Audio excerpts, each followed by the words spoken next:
Hi, welcome back to Video from the Ville. I'm Professor Greenewald, and this is State and Local Government, Government 112. And I promised you, I think, last time that we were going to talk about the judiciary. I think we're going to talk about interest groups. Let's cover interest groups, and then we'll go to the judiciary. So today, let's take a look at interest groups, or what some folks call pressure groups. First of all, how do we define an interest group? An interest group consists of 5 elements. Number 1, it's simply a collection of individuals. Number 2, those individuals are organized. Number 3, those organized individuals share some common viewpoint. Number 4, the organized individuals who share a common viewpoint wish to promote or advance that viewpoint in society. And number 5, we find that in an interest group, you'll have members that will engage in repeated and patterned activities to advance their claims within society. So these are the elements of an interest group. What are the functions of an interest group? Well, just like the main function of political parties is interest aggregation, bringing together all the different interests in society, trying to organize them in a way so they can develop a platform that most of the people will agree on how we solve or address our societal problems, we find that interest groups' main function is interest articulation. Interest aggregation for political parties, interest articulation for interest groups. You find that the main function of an interest group is to pronounce, to set forth, to promote their viewpoint, whatever that viewpoint might be. So they simply, if you will, they provide the means for policymakers to discover what the public wishes. Number 2, they increase political participation. When I was in Sault Ste. Marie, was the advisor to the ski club at Lake Superior State University.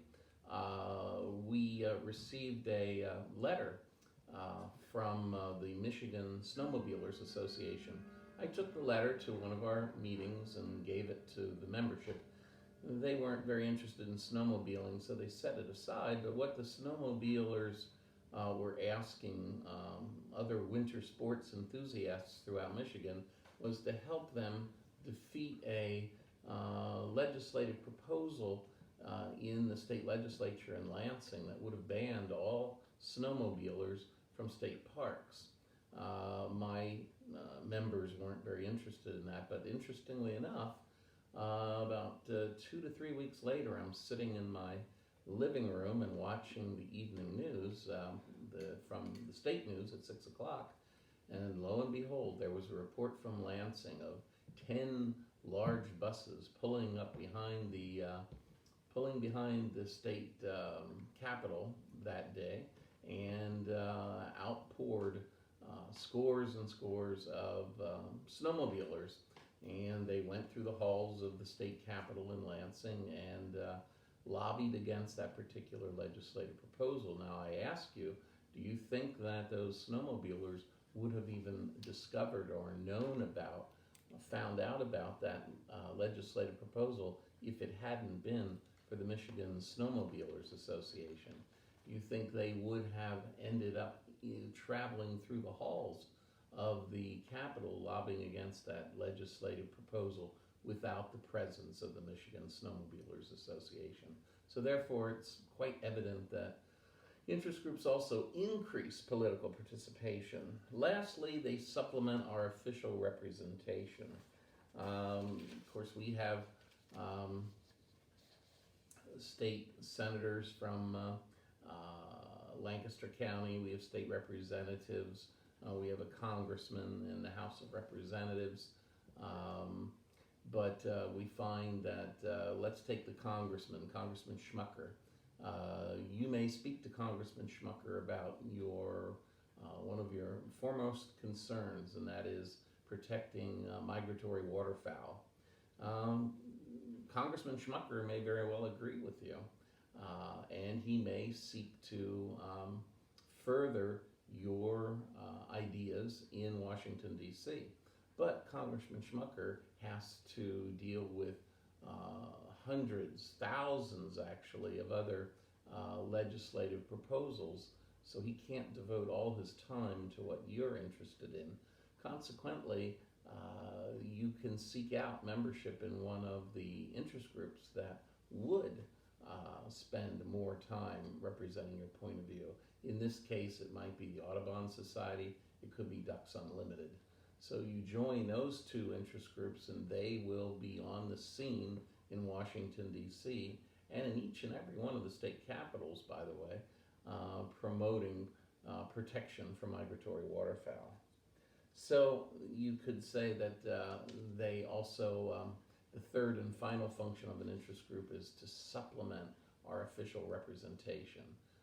What Congressman Schmucker may do in Washington is wonderful, but it's nice to have interest groups that are working side by side with him and working when he on your issues when he's diverted onto other issues. Well, if we look at interest groups in America, we find that the United States has more interest groups than any other country in the world. Why is that the case? Well, one, it's because we have such great social diversity. Goodness, and you travel between Fort Indian Town Gap on Route 81 in northern Lebanon County and travel northeast to Scranton, Wilkes-Barre. About halfway, you'll see signs for Mount Carmel, which will be just to the west of the highway. If you travel up and down the main street of Mount Carmel, you will discover that there are several storefronts right on Main Street. One is the German American Friendship Society. Another one is the Sons of Poland. Another one is the Sons of Italy.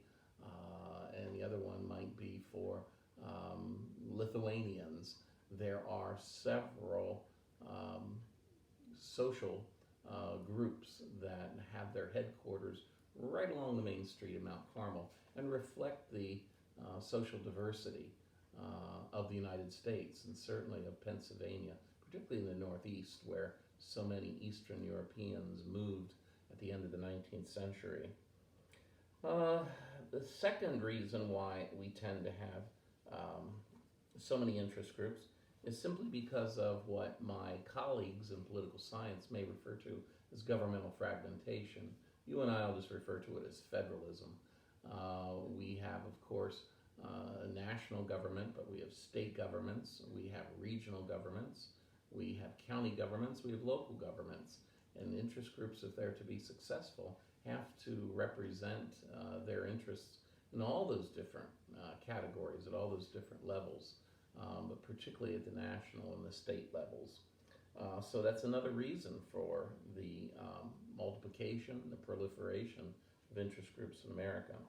And lastly, we can see that there is a relationship between the strength and the health of political parties and the strength and the health of interest groups. It appears, and I never realized this until I started to teach, it appears that when political parties are strong and doing very well, interest groups are weak and are not nearly as effective.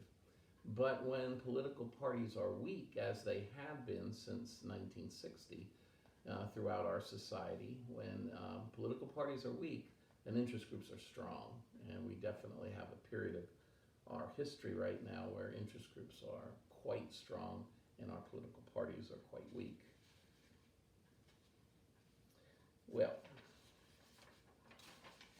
membership in interest groups, and I hope you're following along in your PowerPoints. You can be following along in your PowerPoints on your electronic device, or you can have printed them out and have them with you as you watch this lecture.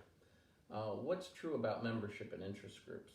The demographics, of individuals who would generally seek to join and participate in interest groups would be that They are well educated, they're older, generally are Caucasian, and they're affluent.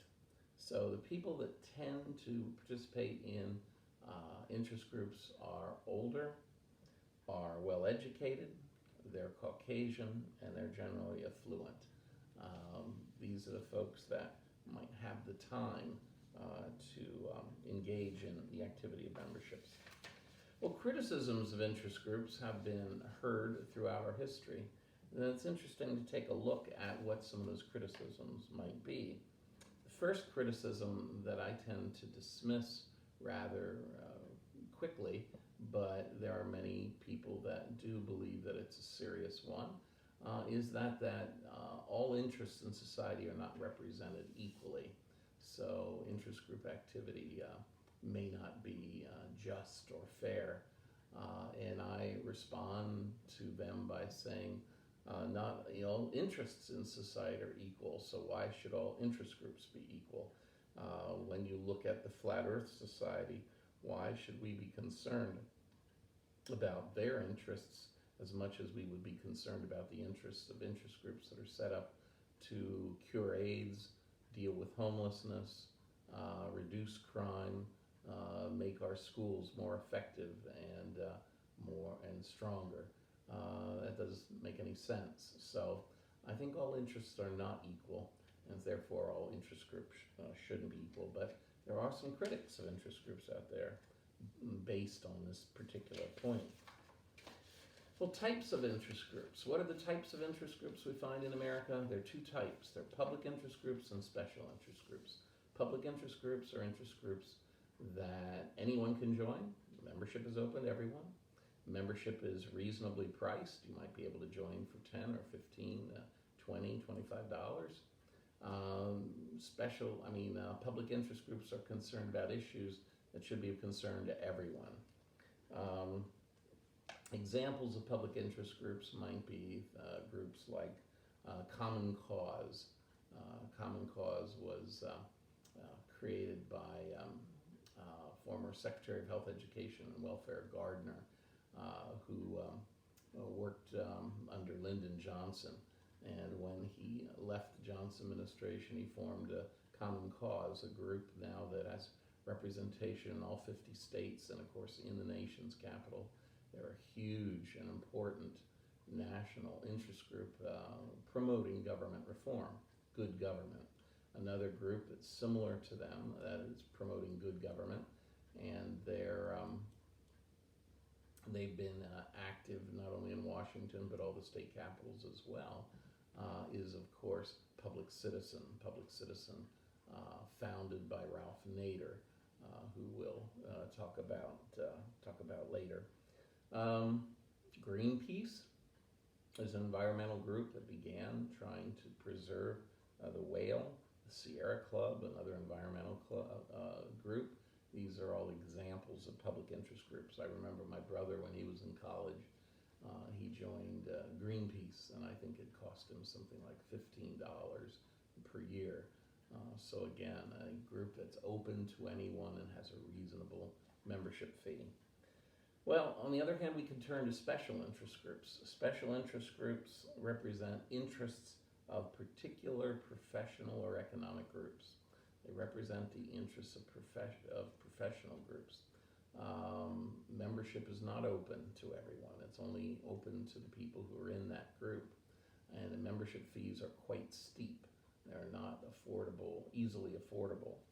Examples of special interest groups would be the American Medical Association, open only to doctors, only open to MDs.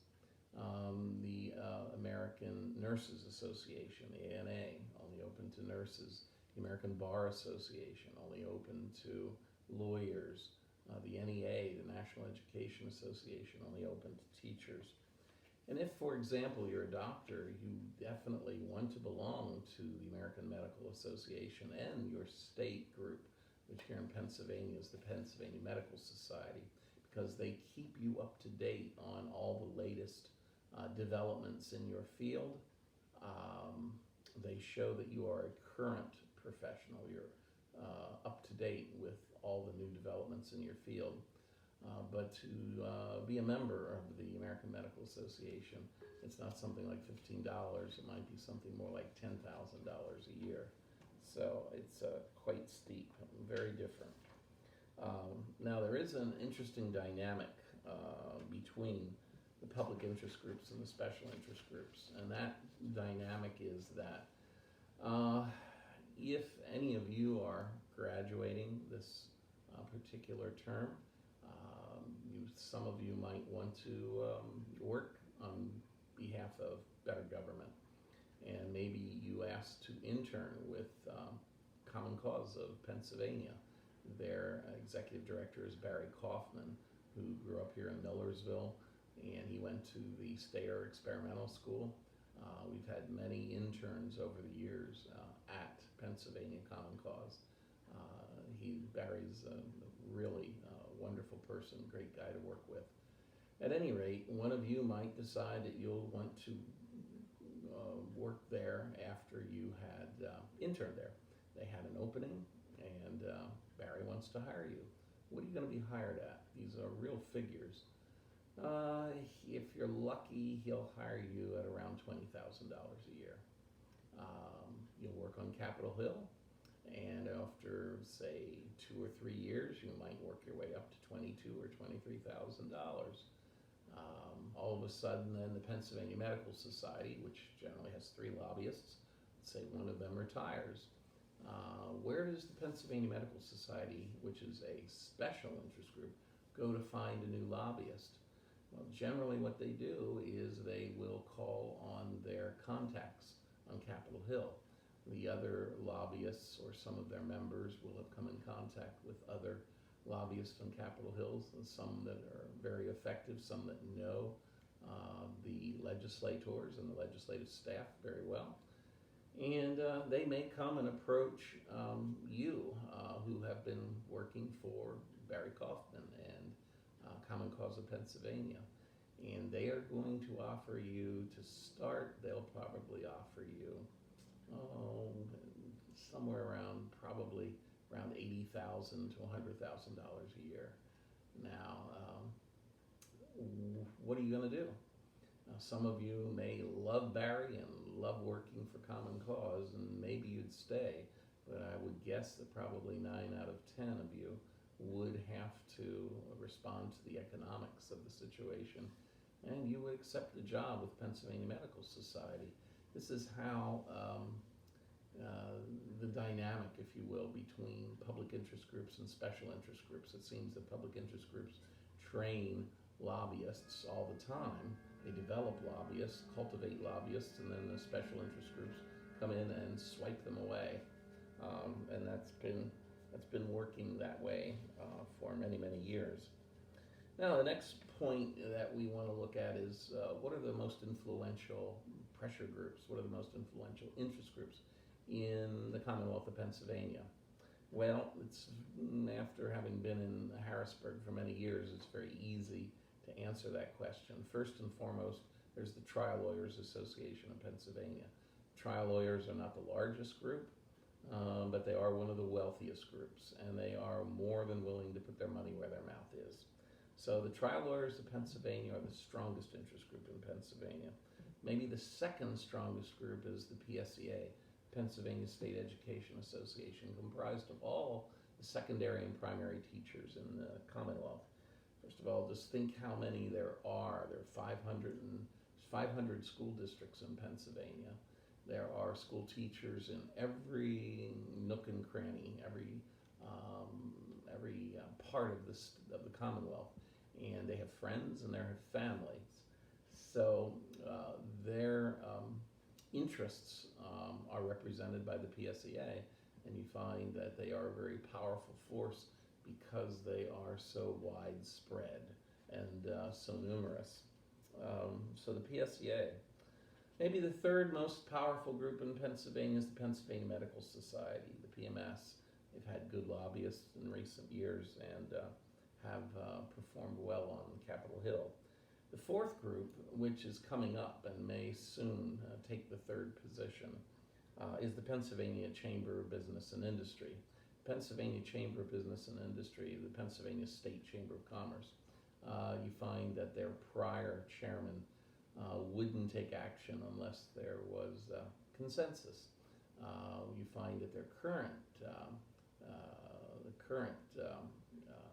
head of the state chamber, they're both great people, but the current head is perhaps a bit more decisive and moves a bit more quickly on the issues of the day, and has been very effective and has made perhaps the Pennsylvania Chamber more effective by being more timely.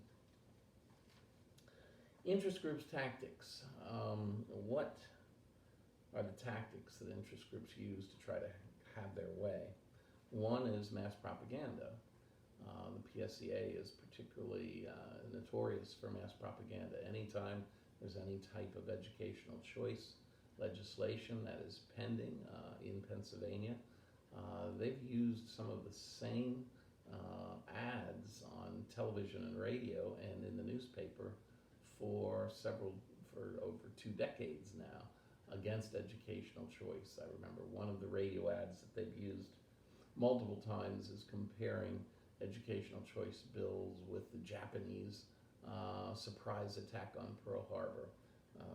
Mass propaganda, rightly termed for that particular situation. But mass propaganda can be used in, of course, newspapers. Take out full-page ads, half-page ads, newspapers, radio advertising, television advertising, and many newsletters. So mass propaganda is one interest group tactic. Another one is litigation. The interest group can file suit in a local, state, or federal court. Grassroots pressure. Grassroots pressure means you're asking your membership to go out and meet with your state legislators. You're asking your members to go and meet your state legislators, your state representatives, and your state senators. We have studies on this, and we know, and so I want to tell you, that if you're using grassroots pressure, don't let your members try to meet your state senators and state representatives in Harrisburg.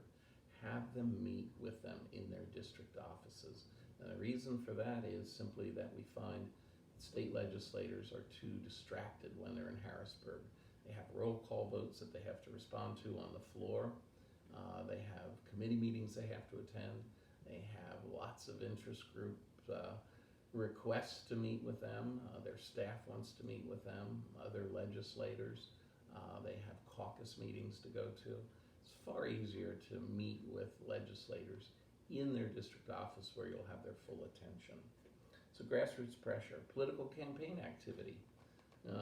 Interest groups will want to give campaign contributions to their friends and deny them to their opponents. They will want to give campaign workers to their friends and deny them to representatives and senators who work against their interests. So political campaign activity. Finally, lobbyists. Lobbyists can be both full-time professionals working for your organization, and if your organization is fairly large and has lots of activity to respond to on Capitol Hill, then you'll want to have a full-time lobbyist within your ranks. But if you are a group such as, say, the Philadelphia Phillies, rarely do they have any legislation that they have to worry about on Capitol Hill in either Washington or Harrisburg. But they do have a contract lobbyist, that's Kathy McNett, in Harrisburg. And every so many years when, for example, they're looking for money for a new stadium, they might call Kathy up and say, okay, we want you to work on this specific legislative proposal. And they will pay her for that work alone. So they're contract lobbyists and they're full-time professional lobbyists that work for the organization. So the 5 tactics that interest groups use again are mass propaganda, litigation, grassroots pressure, political campaign activity, and lobbying.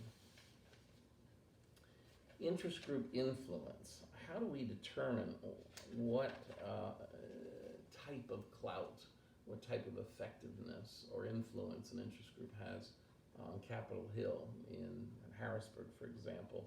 Well, their clout is really determined by 6 factors. It's determined by the size of their membership. What's the largest interest group in America? Well, you'll start to get membership solicitations from them when you turn 40, and they'll never stop. They own a full block of Washington, D.C. along K Street, and that is the AARP, the American Association of Retired People.